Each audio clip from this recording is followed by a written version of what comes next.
শুরু করব প্রতিবারের মতোই একটা ইমেইল দিয়ে, এবং এই ইমেইলটিও পাঠিয়েছেন আমাদের একজন লিসেনার।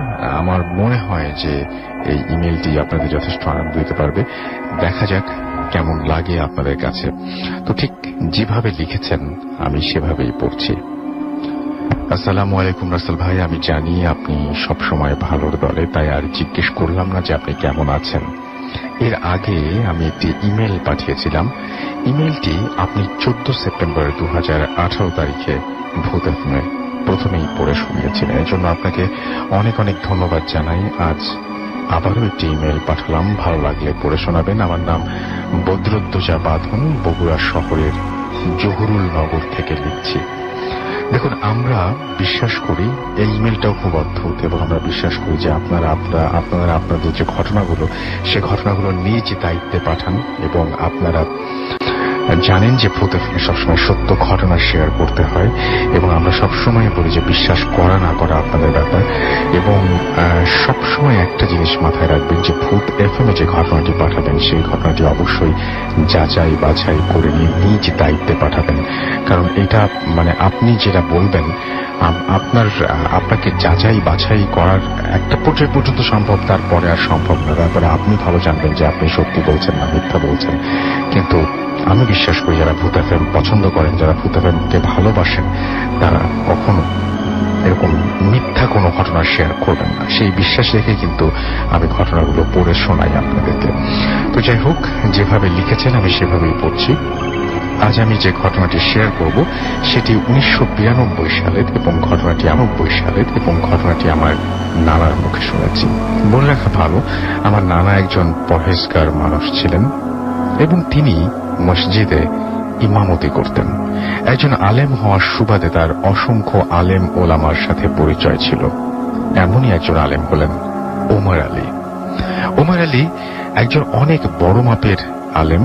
তৎকালীন বগুড়া জেলার সোনাতলা উপজেলায় তার অনেক খ্যাতি ছিল।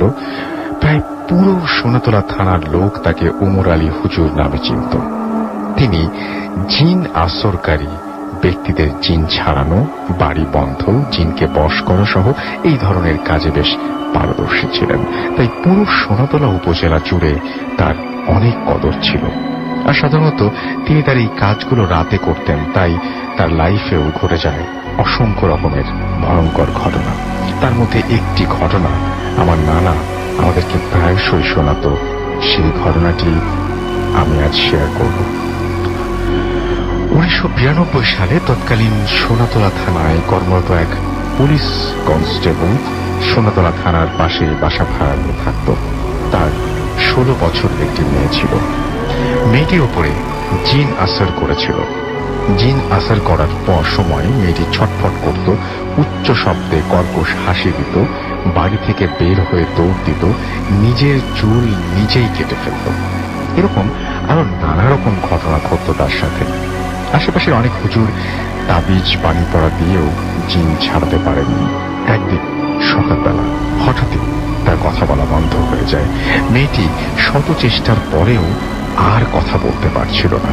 সেদিন সারাদিন সে ওইভাবে শুয়েছিল। সন্ধ্যার পরপরই মেয়েটি একা একা বাথরুমে যায়। বাথরুম থেকে বের হওয়ার পর সে অতি উচ্চ স্বরে চিৎকার দিয়ে ওঠে এবং ওখানে অজ্ঞান হয়ে পড়ে যায়। জ্ঞান ফেরার পর সে লাফ দিয়ে ওঠে এবং বাড়ির মূল দরজাটি খুলে বাইরে যাওয়ার চেষ্টা করে। তাকে তার বাবা মা সহ আরো 2-3 জন প্রতিবেশী বাধা দেওয়ার চেষ্টা করে, কিন্তু তার শক্তিতে কেউ পেরে উঠছিল না। তারপর হঠাৎ করেই মেয়েটি তার ইচ্ছায় বিছানায় এসে শুয়ে পড়ে। সেদিন রাতে আর কিছু ঘটে না। মেয়েটির এই অবস্থা দেখে প্রতিবেশী মেয়েটির বাবাকে ওমর আলী হুজুরের কাছে নিয়ে এসে জিন ছাড়ানোর কথা বলে। পরদিন সকালবেলায় মেয়েটির বাবা ওমর আলী হুজুরের কাছে যান, এবং উল্লেখ্য যে সোনাতলা উপজেলার সদর থেকে ওমর আলী হুজুরের বাড়ি প্রায় 10 কিলোমিটার পথ। ওমর আলী হুজুরকে এই বিষয়ে জানানোর পর হুজুর জানান তিনি এশার নামাজ পড়ে রওনা হবেন। এই আশ্বাস দিয়ে রাতে এশার নামাজের পরে ওমর আলী হুজুর তার সাইকেল নিয়ে রওনা হন। সময়টা শীতকাল ছিল, তাই এশার আজান একটু আগে ভাগে দিত। কনস্টেবল সাহেব তার বাড়িতে পৌঁছানোর পর ওমর আলী হুজুর মেয়েটিকে নিয়ে বসেন। সেখানে তার মা, বাবা সহ আরো কয়েকজন প্রতিবেশী ছিলেন। এবার ওমর আলী হুজুর মেয়েটিকে কয়েকটা প্রশ্ন করেন। প্রশ্নগুলো এরকম ছিল, তোমার নাম কি, তোমার বাবার নাম কি, তোমার মাতার নাম কি। মেয়েটি বারবার প্রশ্নগুলো জিজ্ঞেস করা সত্ত্বেও কোনো উত্তর দিতে পারে না, কারণ দুদিন যাবৎ মেয়েটির জবান বন্ধ ছিল। মেয়েটি কোনো কথা বলতে পারছিল না।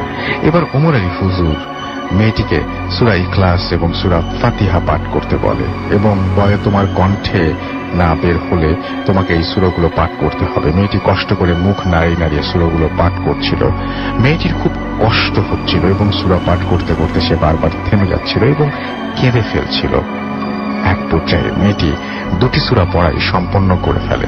এবার ওমর আলী হুজুর জিন হাজির করার জন্য চেষ্টা করেন। অনেক কিছু করার পরও জিন হাজির করতে পারেন না। এরপর ওমর আলী হুজুর বলেন যে, আপনার মেয়ের উপর একটা খারাপ জিন ভর করেছে। আমার জীবনে জিন হাজির করতে কখনো এতটা কষ্ট করা লাগেনি। আজ অনেক রাত হয়ে গেছে, তাই আজ আর চেষ্টা করব না। আগামীকাল রাতে আবারও আসবো, আর আগামীকাল জিন হাজির করার সময় যা যা লাগবে তার সবকিছু রেডি রাখতে হবে। তারপর মেয়েটির জন্য তিনি পানি পড়া দেন এবং রাতে ঘুমানোর আগে পানি পড়া খেয়ে মেয়েটিকে ঘুমাতে বলেন। তারপর তিনি সাইকেল নিয়ে রওনা হন বাড়ির পথে। দুর্ভাগ্যবশত সেদিন তাড়াহুড়ায় হুজুর তাদের বাড়ি বন্ধ করতে ভুলে যান। বাড়ি ফেরার পথে রাস্তায় তার সামনে পরে বেশ কয়েকটি কুকুর। কুকুরগুলো আকার স্বাভাবিক কুকুরের তুলনায় বেশ বড় ছিল এবং রাতের বেলা যদি কোনো কুকুর কোনো মানুষকে দেখে ঘেউ ঘেউ করে ওঠে, কিন্তু এক্ষেত্রে কুকুরগুলো ব্যতিক্রমধর্মী ছিল। তারা শুধু ওমর আলী হুজুরের দিকে তাকিয়েছিল। ওমর আলী হুজুর তার লক্ষ্য করে কুকুরগুলো দিকে উদ্দেশ্য করে একটি ঢিল নিক্ষেপ করে। ঢিল নিক্ষেপ করার পরেও কুকুরগুলো সেখানে দাঁড়িয়ে থাকে। ইভেন তারা সেখান থেকে এক পাও মুভ করে না বা নড়ে না। তারপর ওমর আলী হুজুর বুঝে যান যে এগুলো অস্বাভাবিক কিছু। তিনি দোয়া দুরূদ পাঠ করেন, ফলে কুকুরগুলো সেখান থেকে চলে যায়। তারপর তিনি ভালোই ভালোই বাড়ি পৌঁছে যান। সেদিন রাতে তার সাথে আর কিছু ঘটেনি। অন্যদিকে পুলিশ কনস্টেবলের মেয়েটিকে ঘুমের আগে পানি পড়া খেতে বলা হয়, কিন্তু মেয়েটি গ্লাস হাতে পাওয়ার পরপরই সেই গ্লাসটি ছুঁড়ে ফেলে দেয়। ফলে গ্লাস থাকা সব পানি তাকে খাওয়ানো সম্ভব হয় না। তারপর মেয়েটি নিজের ইচ্ছায় শুয়ে পড়ে।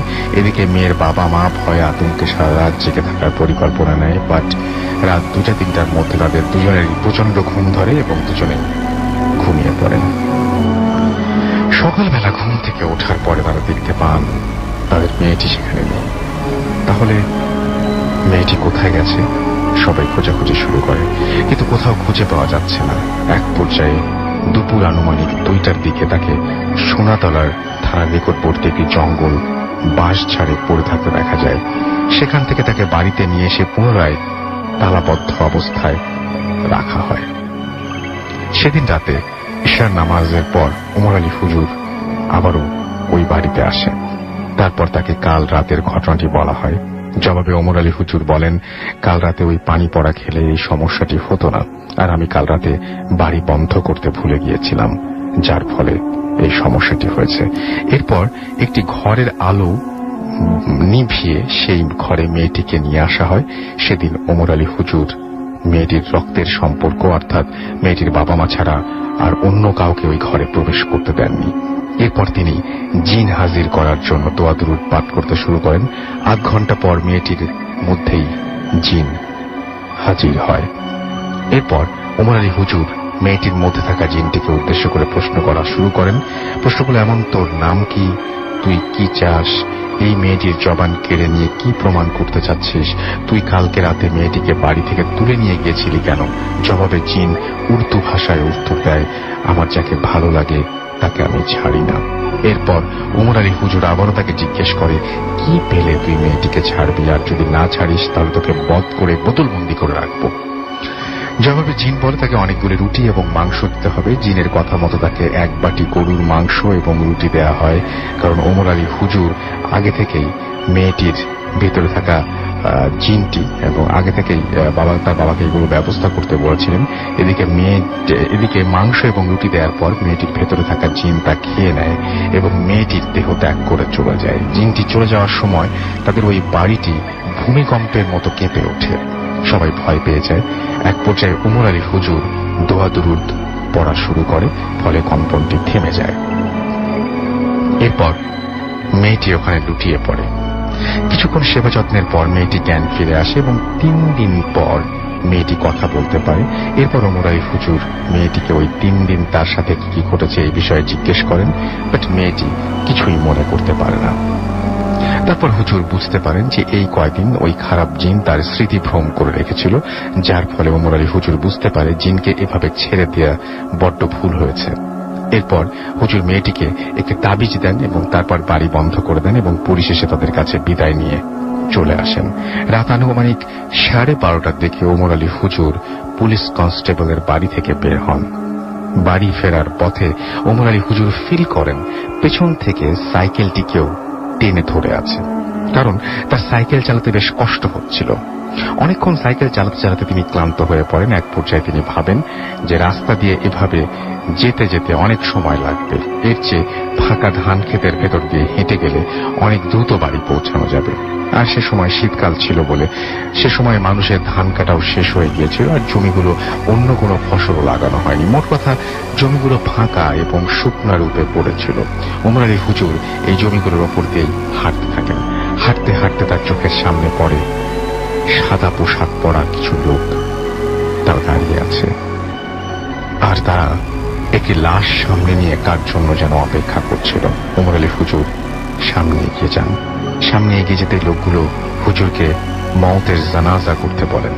ওমর আলী হুজুর ভেবেছিলেন লোকটি হয়তো আত্মহত্যা কিংবা এই জাতীয় কাজ করেছে, যার কারণে এত রাতে এই খোলা মাঠে লোকগুলো তার জানাজা করার জন্য নিয়ে এসেছে। এরপর হুজুর জানাজায় দাঁড়িয়ে যান। জানাজা সম্পন্ন হওয়ার পর হুজুর পেছনে ঘুরে দেখে যে লোকগুলো তাকে জানাজা করতে বলেছিল তারা সবাই উধাও। এরপর হুজুর সামনের দিকে তাকিয়ে খেয়াল করে তার সামনে যে লাশটা ছিল সেটাও উধাও। হুজুর একটু অবাক হয়ে যায়। এই ধরনের ঘটনা অবশ্য তার সাথে মাঝে মাঝে ঘটত বলে খুব একটা ভয় পান না তিনি। এরপর তিনি তার সাইকেল নিয়ে আবারও এগিয়ে যেতে থাকেন। এক পর্যায়ে তিনি রাস্তা হারিয়ে ফেলেন এবং তিনি কোন দিকে যাবেন বুঝতে পারছিলেন না। হঠাৎ তার চোখের সামনে পড়ে একটা সেচ ঘর। সেই সেচ ঘরের সামনে তিনি যান এবং সেখানে গিয়ে দরজা নক করতেই একজন বয়স 6 মাস অতিবাহিত হয়ে গেল। কিন্তু কিভাবে? এই ছিল ঘটনা। ভালো লাগলে পড়ে শোনাবেন। আমার কাছে আরো অনেক ঘটনা আছে, সময় পেলে শেয়ার করব।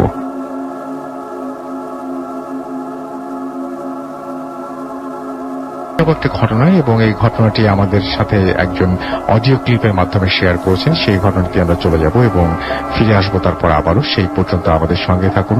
Stay tune for you Foorti FM and do Foorti. Bhoot FM. The night comes alive with Graminphone.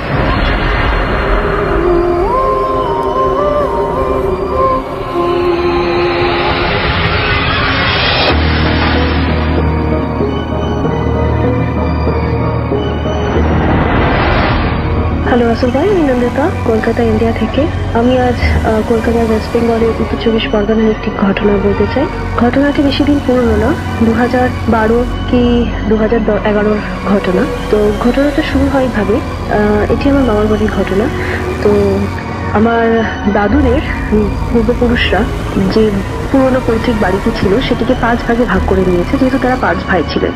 তো সেই ওয়াইজে আমাদের অংশে একটি অংশ পড়ে যেটি একবারে শেষ প্রান্তে। তো সেই অংশের এক অংশ আমার দাদুর ভাইকে দেওয়া হয়, আমরা অন্য অংশ নিই। তো তার ভাগে ওই পুরনো বাড়িটি পড়ে, বাড়িটির একটি অংশ পড়ে। তো সেই অংশে মূলত কেউ বসবাস তেমন করতো না, কিন্তু প্রাচীন যারা পূর্বপুরুষ হয়েছে তাদের বংশধররা ওই অংশে যে যার নিজের অংশটিকে নিজের মতো তৈরি করে বসবাস করার অনুযায়ী বানিয়ে তারা সেখানে বসবাস করতেন। তো আমাদের এক দিদা হয়, তিনি আমাদের যে বাড়িটা, তার সংলগ্ন যে বাড়িটা, সেটা আমাদের এক নিজের রিলেটিভের মধ্যে দিদা, তিনি সেখানে বসবাস করতেন। তো তারা অতটা বাড়িটাকে রিনোভেট করেনি, সেটা একটু প্রাচীন আদলেই ছিল। যেমন একটা দেওয়ালের এই পারে তার দিদাদের বাড়ি, আর আরেকটা দেওয়ালের এই পারে আমাদের অংশটা ছিল। তো সেই অংশটা প্রায় ভগ্ন দশা পরিণত হয়েছিল, কারণ সেভাবে কেউ ইউজ করতো না। তো আমার দাদুর ভাইয়ের ছেলে তিনি বিয়ে করার পরে তিনি স্থির করেন যে তিনি সেই অংশটাকে নিজের মতো করে একটু তৈরি করে সেখানে বসবাস করবে আপাতত কিছু সময়ের জন্য। তো সেই যেভাবে ভেবেছিল সেভাবেই করলো। তিনি সেখানে আসলেন এবং এসে তিনি সেই স্থানটি একটু নিজের মতো করে রেনোভেট করে সেই জায়গাটা বসবাসযোগ্য করলেন। আর তার নতুন বিয়ে হয়েছিল, তো বিয়ের 6 মাস সেখানে ভালোভাবেই কাটালেন, কোনো অসুবিধা হয়নি। তো মামি খুবই ভালো ছিলেন, আমাদের সঙ্গে সকলের সঙ্গে খুব ভালো কথাবার্তা বলতেন, কোনো সেরকম অস্বাভাবিকতা তার মধ্যে প্রথম থেকে কিছুই দেখা যায়নি। তো তিনি খুবই ভালো ছিলেন, আমাদের সঙ্গে ভালোভাবে কথাবার্তা বলতেন, নিয়ত নিত্যদিনের কথাবার্তা বা প্রতিদিনের ওঠা বসা, তিনি তাকে প্রতিদিন তাকে দেখতে পেতেন এবং সবাই তার সঙ্গে কথাও বলতেন। তো এরকম সময় হঠাৎ কিছুদিন যাবৎ আমার নিজের যারা মামিরা তারা খেয়াল করলেন যে তিনি একটু অস্বাভাবিক আচরণ করছেন, মানে তিনি আর অতটা কারোর সঙ্গে ঘোরামেলা করছে না, অতটা কারোর সঙ্গে কথা বলছে না, খুব রিজার্ভলি তিনি থাকছেন, খুব একটা ঘরের বাইরে বেরোচ্ছে না। তো এরকম মাসখানেক তিনি দেখলেন যে এরকম আমার মামিরা দেখলেন যে তিনি এরকম কারোর সঙ্গে কথা বলছে না, খুব একটা কথা বলছে না, প্রয়োজন অনুযায়ী বাইরে বেরোচ্ছে, বেরিয়ে আবার ঘরে ঢুকে যাচ্ছে খুব তাড়াতাড়ি। আর সেই মামা যার ওয়াইফের কথা বলছি, তিনি যেহেতু কর্মরত ছিলেন, তো তিনি রাত্রেবেলা বাড়ি ফিরতেন বেশ 11টা সাড়ে 11টা নাগাদ, এবং সকালবেলা তিনি 6টা সাড়ে 6টার মধ্যে ঘর থেকে চলে যেতেন। তো তার কাজের চাপ অনুযায়ী তিনি এইসব ব্যাপারগুলো তো অতটা তিনি তার নজরে পড়েনি, তিনি নজরও রাখেননি এই সমস্ত বিষয়। তো একদিন আমার যারা নিজের মামি আর এবং যে পাশে দিদাটা থাকতেন, তিনি জিজ্ঞেস করলেন যে কি ব্যাপার বৌমা, তুমি কিছু বেরো না, কারোর উপরে কি রাগ হয়েছে, আমাদের সঙ্গে কথা বলো না খুব একটা? বলছে না, আমার সেরকম কোনো অসুবিধা হয়নি। তো এরকম বলার পরে তিনি নিজের ঘরে ঢুকে যায়, সেরকম কিছু বলেনি। আর তারপরে 2 দিন পরে ওই বাড়িতে যিনি ওনার সংলগ্ন যে বাড়িতে দিদা থাকতেন, তো তিনি দেখলেন যে জানলার ফাঁক থেকে তিনি একটি অংশ থেকে দেখলেন, যেহেতু তার বাড়ি আর এই বাড়ির মধ্যে একটা পাঁচিলের তফাৎ ছিল, এক পাঁচিলের এইদিকে ওনার ঘর আর ওই পাঁচিলে ওনার বেডরুম, পাশাপাশি দুটো বেডরুমের মানে মধ্যিখানের পাঁচিল। তো এই ঘরে কিছু হলে শোনা যাবে। তো দিদা বলতে তিনি হঠাৎ কিছুদিন ধরে শুনতে শুরু করলেন যে কেউ যেন খুব অত্যাধিক কষ্টে কেউ কাঁদে, কোনো যন্ত্রণায় বা মনের দুঃখে, সে খুব আস্তে করে একটা কান্নার আওয়াজ তিনি শুনতে পেতেন। তো তিনি একদিন হঠাৎ জানলার পাশ থেকে দেখলেন যে ওই মামি হঠাৎ এরকম জানলার আয়নার দিকে তাকিয়ে তিনি অঝরে কেঁদে যাচ্ছেন, খুব কষ্টে, খুব করুণ স্বরে তিনি আস্তে আস্তে নিজের মুখ নিজে ধরে কেঁদে যাচ্ছে, মুখটার যাতে আওয়াজটা খুব অত্যাধিক শোনা না যায় বাইরে। এরকম দেখলেন দিদা। তারপরে তিনি ভাবলেন হয়তো মানসিক কোনো অসুবিধা, হয়তো বাড়িতে কোনো অশান্তি হচ্ছে। তো তিনি পরের দিন তিনি ওই মামিটিকে জিজ্ঞেস করলেন যে বৌমা, তোমার কি হয়েছে, তুমি এরকম কাঁদছিলে, কালকে তোমায় দেখলাম তুমি খুব কষ্টে কাঁদছিলে। তো এই কথাটা তিনি জিজ্ঞেস করার সঙ্গে সঙ্গে তিনি আবার মানে অঝরে কেঁদে তিনি বললেন যে খুবই সমস্যায় তিনি পড়ে আছেন। তিনি গত 1 মাস যাবৎ তিনি দেখতে পাচ্ছেন যে আয়নাটা রয়েছে ঘরে, তিনি তাতে নিজের ছবি দেখতে পাচ্ছেন, তার জায়গায় অস্বাভাবিক একজনের ছবি দেখতে পাচ্ছে, খুব ভয়ঙ্কর, নিজেকে তিনি ভয়ঙ্কর দেখছেন। তিনি বারবার ওই জন্য বাইরে বেরিয়ে, যখনই বাইরে বেরোতেন তিনি একবার কি জলে নিজেকে দেখবার চেষ্টা করতেন, এবং তিনি সেতেও নিজেকে তিনি ওরকম মানে নিজের ছবিটা প্রতিবিম্বটা আস্তে আস্তে অন্যরকম দেখতে শুরু করেন। প্রথম তিনি তাও জলে, তিনি বললেন যে প্রথম তাও তিনি জলে নিজের ছবিটা নিজে দেখতে পেতেন, কিন্তু পরবর্তী সময় আরো যত দিন গেল তিনি জলের মধ্যেও নিজের জায়গায় অন্য কারোর মুখ দেখতে পান। তিনি সেই কষ্টে তিনি খুবই কান্নাকাটি করতেন, কাউকে বলতে পারতেন না, এবং যেহেতু কেউ তার মুখ দেখে কোনো অস্বাভাবিকতা মানে দেখতে পারতো না, সবাই তাকে যেরকম সেরকমই দেখতো, সেই জন্য তিনি কাউকে বলে বোঝানোর চেষ্টা করেন যে সবাই তাকে পাগল অনুভব করবে বা অন্য কিছু ভাববে, সেজন্য সে কাউকে বলে উঠতে পারেনি। তো এই কথাটা আমাদের দিদা শোনার পরে তিনি বলে না, তাহলে এই ব্যাপারটা মানসিকও হতে পারে বা কোনো অন্য কারণও হতে পারে, যেহেতু গ্রামের মানুষ আর দিদা একটু পুরনো ব্যাপার নিয়ে একটু বেশি চিন্তিত থাকতেন। তো তিনি বললেন যে হতে পারে এটা কোনো অস্বাভাবিক কোনো মানে ব্যাপার, তার জন্য কোনো বড় পুরোহিত বা কোনো ওঝা কারোর কাছে নিয়ে যাওয়া দরকার। তো এই বলাতে তিনি বললেন যে আমি কাউকে উনি আমার যে মামি তিনি কাউকে বলতে সাহস পাচ্ছিলেন না। তো বললেন যে ঠিক আছে, আজকে রাত্রেবেলা যখন ওনার হাজবেন্ড আসবেন, মামির হাজবেন্ড যখন আসবেন, তখন ওই দিদা বললেন আমি ইনিশিয়েটিভ নিয়ে আমি তাকে জানিয়ে দেবো। তো এই যা বলার তাই অনুযায়ী তিনি করলেন। রাত্রেবেলা যখন মামা আসলেন, দিদা তাকে ডেকে বাইরে ভালো করে বুঝিয়ে বললেন যে এরকম অসুবিধা হতে পারে, সেটা অন্য কারণেও হতে পারে, কি সেটা হয়তো মানসিক কারণও হতে পারে। তো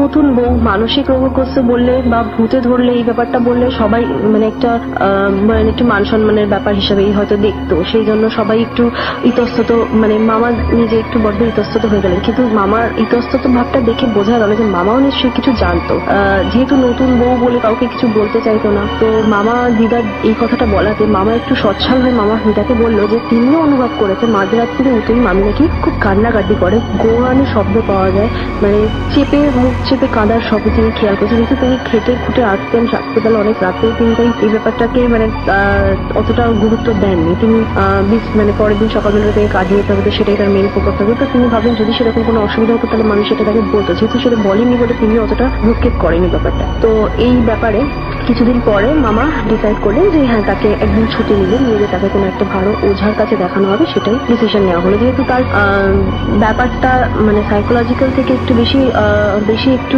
প্যারানর্মাল লাগছিল তখনকার অনুযায়ী, তো সেই জন্য তারা ডিসাইড করলো যে একটি কোনো ভালো মানে ওঝার কাছে বা কোনো গুণের কাছে নিয়ে যাওয়া হবে। তো সেই অনুযায়ী তারা নিয়ে গিয়ে সেই দিনকার আর মামা বাড়ি ফিরলেন না। তার দুদিন পরে তিনি ফিরে যত সম্ভব যা জিনিসপত্র আসবাবপত্র যা ছিল যতটা পরিমাণে নেওয়া যায় সকালবেলা তিনি আসলেন, নিয়ে তিনি বেরিয়ে গেলেন এবং তারপরে তিনি আর আসলেন না, অনেক দিন আসলেন না। সপ্তাহখানিক পরে তিনি আবার একবার আসলেন, মামিকে নিয়ে আসলেন না, তিনি একাই আসলেন। এসে তিনি আরো কিছু যে ঘরের সমস্ত জিনিসপত্র তিনি নিয়ে চলে যাবেন। সেই সময় দিদা জিজ্ঞেস করলেন যে তার কি অবস্থা হয়েছে, মানে বৌমা কেমন আছে, তার কি খুবই অস্বাভাবিক অবস্থা নাকি কোনো কিছু, যেহেতু তারা কোনো খোঁজ খবর পায়নি। তো মামা খুব ইতস্তত ভাবেই তিনি না বলার ইচ্ছাতে তিনি তাও বললেন, যেহেতু সবাই মিলে জিজ্ঞেস করা হলো কি ব্যাপার। তো তিনি বললেন যে আসলে মামি কনসেপ্ট করেছিলেন, তিনি প্রেগনেন্ট ছিলেন। তো সেটা কেউই জানতো না ব্যাপারটা, কারণ সেই প্রেগনেন্সিটা খুব ইনিশিয়াল স্টেজেই ছিল, 2 মাস আগে, মানে তিনি 2 মাসের গর্ভবতী ছিলেন। তো তিনি যখন তার নিজের বাপের বাড়িতে গেছিলেন মামি কিছুদিন আগে ঘুরতে, তো তখন তিনি সম্ভব কোনো বাঁশবাগান বা কোনো কিছুর পাশ দিয়ে বা কোনো তার তলা দিয়ে গেছিলেন, যার ফলে তিনি যেহেতু প্রেগনেন্ট ছিলেন তো কোনো কারণে কোনো রকমের কোনো জিন তাকে পজেস করে, এবং সেটা একটা ছিল না, সেটা 2-3টে জিন একসঙ্গে তাকে পজেস করেছিল। তো যার ফলে তিনি নিজের চেহারার জায়গায় অন্যান্য কারোর চেহারা দেখতে পেতেন। জিনগুলো চাইতো যে তার বাচ্চাটা, তিনি বেবিটা যেটা তিনি কনসেপ্ট করেছেন, সেই বাচ্চাটাকে তারা নিজেদের সঙ্গে নিয়ে যাওয়া বা নিজেদের মধ্যে করে নেওয়ার জন্য তারা ওই বাচ্চাটাকে যেহেতু মানে ওরা ক্যাপচার করতে চাইতো, সেই জন্য জিনরা তাকে প্রসেস করে। তো যার ফলে সেটি মানে খুবই ভয়াবহ হতে পারতো, যেহেতু এটা খুবই ইনিশিয়াল স্টেজে ধরা পড়ে। তো যে গুণিনের কাছে তাকে নিয়ে যাওয়া হয়েছিল, তো তিনি সেটা করতে পারেননি। তিনি বলেছিলেন তিনি একটু সাময়িক ভাবে তাকে প্রোটেক্ট করে তারপরে তিনি একটু বড় ওঝার কাছে নিয়ে যাওয়া হয়, এবং তিনি সেখানে তাকে তার তত্ত্বাবধানে 2 দিন রাখেন। সেই ওঝা তার তত্ত্বাবধানে 2 দিন রেখে তাকে পুরোপুরিভাবে প্রবেশ মুক্ত করেন এবং করে তাকে তাবিজ দিয়ে তাকে আলাদা করে রাখা হয়। কিন্তু সেই যে মেন যিনি গুণিন ছিলেন, যিনি বড় গুণিন, তিনি বলেছিলেন যে এই জিনগুলোকে সম্পূর্ণ সঙ্গে উৎখাত করা যাবে না তার দেহ থেকে, হয়তো তার দেহ ছেড়ে দিতে পারে কিন্তু তার আশেপাশে থাকার চেষ্টা করবে।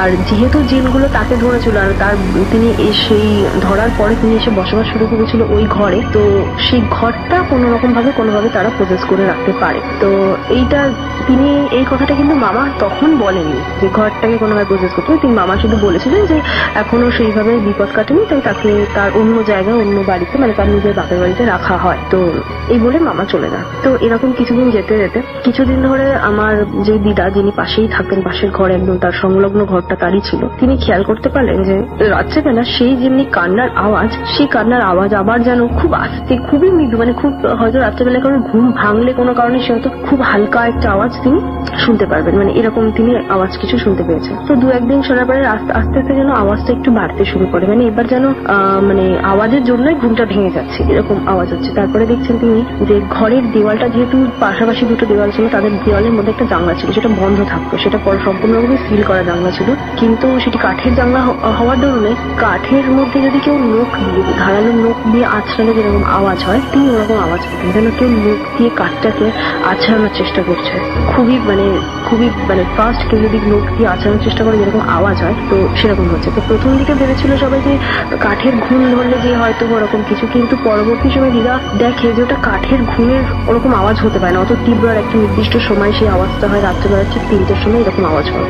এবং এই করতে করতে কিছুদিনের মধ্যে দেখা গেল এই উৎপাতটা একটু অত্যাধিক বেড়ে গেল। দুপুরবেলাও ঠিক 3টে 3:30 নাগাদ এরকম আওয়াজ শোনা যেত। রাত্রেবেলাও যেহেতু পুরোনো বাড়ি, অনেক দিনের পুরোনো, শতাধিক ও পুরোনো প্রাচীন বাড়ি, ওটা মনে হতো যেন ছাদের উপর দিয়ে কেউ 3-4 জন মিলে একসঙ্গে কোনো রাউন্ড শেপে কেউ ঘুরছে, পুরো ছাদটা ঘুরছে আবার দাঁড়িয়ে পড়ছে, ঘুরছে আবার দাঁড়িয়ে পড়ছে, এরকম ফিল হতো। যে বোঝা যেত যে একটা যে কেউ হয়তো গোল করে জায়গাটাকে ঘুরছে দাঁড়িয়ে পড়ছে। এটা রীতিমতো একটা আতঙ্কের একটা সৃষ্টি হয়ে গেল। কেউ রাত্রিবেলা বাইরে বেরোতে ভয় পেত, ইভেন সন্ধ্যে হয়ে গেলে যে যার ঘরে থাকতো। যেহেতু তার সংলগ্ন আমাদেরও বাড়িতে ছিল, তো সেহেতু কিছুদিন যাবত এই কথাটা দিদা বলতে পারেনি।